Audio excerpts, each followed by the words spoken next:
What you do is try to make every capsule exactly like every other one. With regard to its weight particularly, you don't want some dropping to the bottom and others rising to the top. You don't want little hooks sticking out of one so that it grabs onto another. You wouldn't want one to be smooth and another to be rough, and so on. About the same thing we do with playing cards. You don't want some to be sticky. Or like bingo. Or like bingo. Mm-hmm. Does the size of the box that the capsules are put in, does that have anything to do with the way they will come to rest, piled on one on top of the other? Well, it certainly would have a great deal to do with it. If you had very small capsules in a very large box, then a certain amount of juggling around would mix them together very well. If you had very large capsules in a small box, then a great deal of juggling wouldn't mix them up very well at all. The key thing here is how well the capsules are mixed. I saw some articles early in the game in which people asserted that the numbers just didn't look right in some way, and that's a legitimate test. They don't look right. A better test would be to ask what randomly selected dates should look like. And of course, that's the business of the professional statistician, the new statistician, who uses probability. The one I saw written up in the newspaper was done by saying, well, each month ought to have numbers corresponding to it that would average out to be about 183, because there are 365 days in the year, and this is half of that. What that means, well, perhaps you'd like to look at the board here where we made a little demonstration. Over here, we've portrayed the order of the draw. This means the first capsule to be drawn, and the second, and the third, and the fourth, and so on. And of course, the whole list would run down to 365. Over here, we put a code number indicating the date. This is the day of the year that has number 136 attached to it. I don't know what this would be. January would be the numbers from 1 to 31, for example. Now, in my sample, which I drew with the aid of a table of random numbers, which simply assures that each one has an equal chance of being drawn, the first one to be drawn was number 136, and the second to be drawn was number 219, and so on. Now, there's some interesting things that came out in mine. Several of the 260s and 250s were right close together, and yet this doesn't mean that we didn't have a random sample.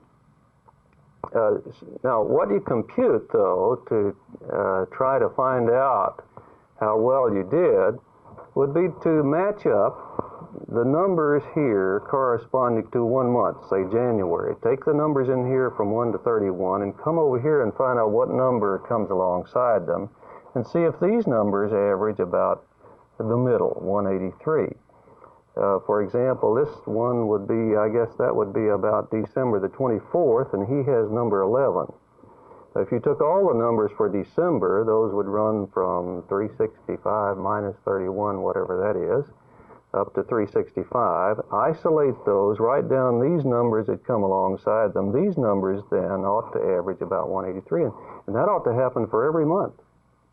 And if that doesn't happen, then there is a symptom of something going wrong in the sampling process.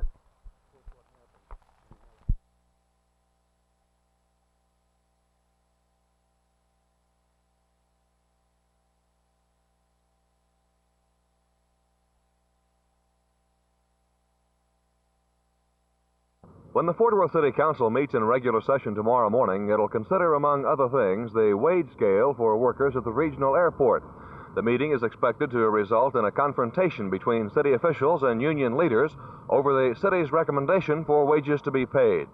The director of the Public Works System for the city, Jack Graham, has suggested a minimum rate of $2 per hour for common laborers to a top scale of $3.75 per hour for foundation drill operators. The union leaders, O.R. Wright and Tom Upchurch, are apparently going to be at City Hall tomorrow to protest Graham's proposal. Wright says Graham's figures are between 15 cents and $2 an hour less than the same workers are now receiving at the work site.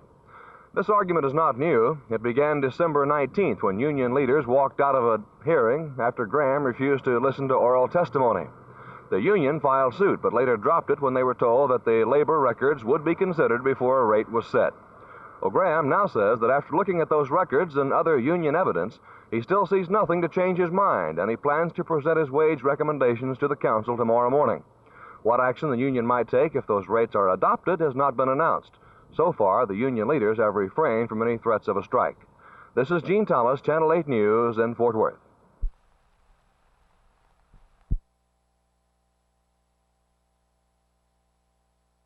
Not quite a year ago, the staff members of the Crossroads Community Center moved into these some half-dozen frame buildings fronting on Pennsylvania and began the actual work of planning the program and the construction of the future $2.5 million physical plant. The land for the new buildings is just about cleared. It encompasses a some 10.5-acre site extending all the way to Forest Avenue. Final plans for the construction hopefully will be approved by the end of this month. And again, hopefully, by the end of March, actual construction will begin. In the meantime, the center staff, under the direction of manager Frank Riddle, are now going into the actual personal services that the center is designed for. We now have our interagency project intake section, the medical and health component, 2 divisions of the community organization sponsored by the War on Poverty, and our manpower officers. In the future, sometime this month, we will have our Crossroads Daycare Center for about 50 children. 1 division of the State Department of Public Welfare will be on site with about 13 to 14 workers, and also the Code Enforcement Project, our Operation Can Do, will have their field office, Phase 2 field office here on site. With several projects in the city of Dallas or all over the country that have been voted bond money at one time, and then it's been a couple of years at least from the voting to the building, there's been a problem of running short of money. Is Crossroads going to be in the position of not having enough money to do what it planned to do?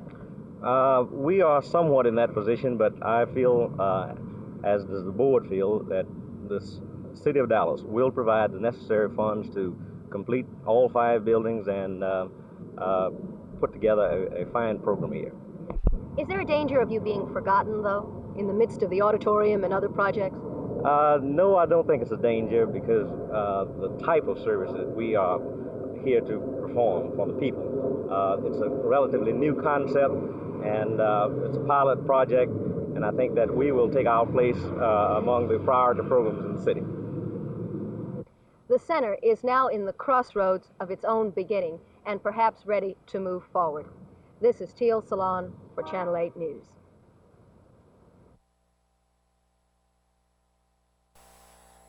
We've already made our projections, and in 1980, compared to 1970, we will know twice as much as we know today. Let me put this a different way. We've been in this world for what, 10,000 years of a civilized world, or maybe 20,000 years have had people around. The next 10 years will double all of the knowledge that we know. So it's going to be a year of learning in 1970 and all of the 70s, where we're going to learn more and we're going to accomplish more. It'll be a great, great era of progress. Sir, what about the progress in education, sir? What can we look forward to? Well, I hope in education that we concentrate more on the vocational field, because what's happened is that we've gone into all of these different fields, but as we're going into this expansion, we need to go more into vocational and technical training where people can have jobs that they've got the skill, they've got the technical ability to do it.